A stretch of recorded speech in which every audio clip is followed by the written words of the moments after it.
The oblong, leather-bound ball left the cleat of kicker Greg Zuerlein and nestled itself into the safety net behind the goalpost. Silence fell upon an atmosphere that was filled with deafening noise a few seconds before.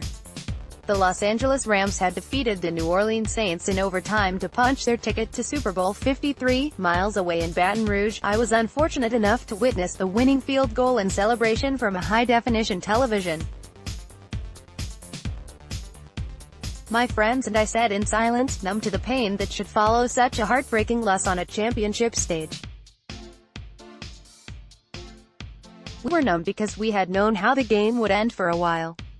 While we portrayed a facade of hope and optimism, we had known which team would be walking away with the trophy since 1:45 mark in the fourth quarter. It was like being at a restaurant with a significant other when it's well known that the relationship has no legs. You know the journey will be finished by the end of the meal, but you try to enjoy the food regardless. Likewise, that 1:45 mark will live in infamy in a similar way.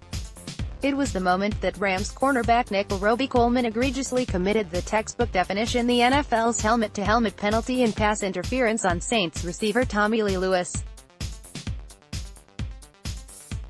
If the penalty had been called, the Saints would have been able to run the clock down, forcing the Rams to use the last of their timeouts. The go-ahead field goal would have been kicked, and the Saints would all but certainly be heading to the Super Bowl. The problem is the flag wasn't thrown. The officials swallowed their whistles, deeming it a bang-bang play on the field, thus creating what will certainly go down as the worst no-penalty call in the modern-day history of the NFL. If you think that's a bit dramatic, it's probably time you downloaded a social media app or two and witnessed the disbelief of the sports world for yourself. Sure, there have been bad calls in big sports before.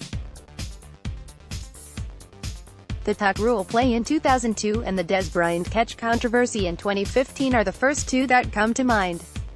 However, both happened in divisional rounds of the playoffs and both were debates about the interpretation of certain rules.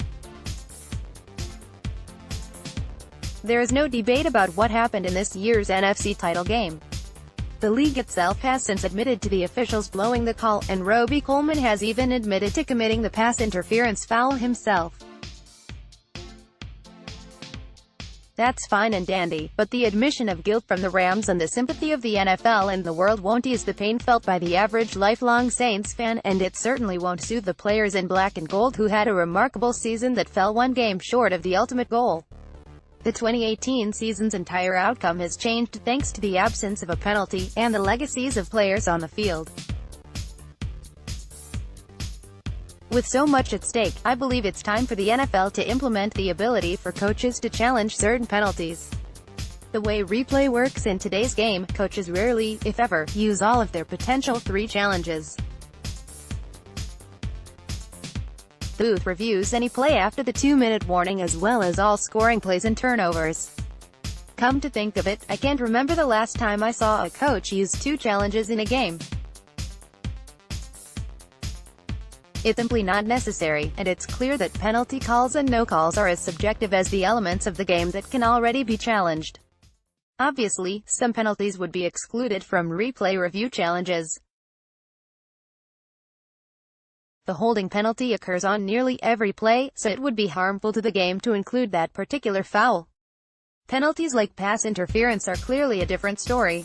The least the NFL could do is deliberate on making the change. Commissioner Roger Goodell's office hasn't released an official statement or apology yet, but the words would be meaningless if officials aren't held accountable, and the league doesn't discuss improving the game of football. Fans will stop watching. Many in New Orleans and the state of Louisiana will have to nurse broken hearts for a while, maybe forever. The rest of the world isn't without consequence though. Super Bowl LIII will be a tainted title, and the integrity of the NFL is once again under scrutiny.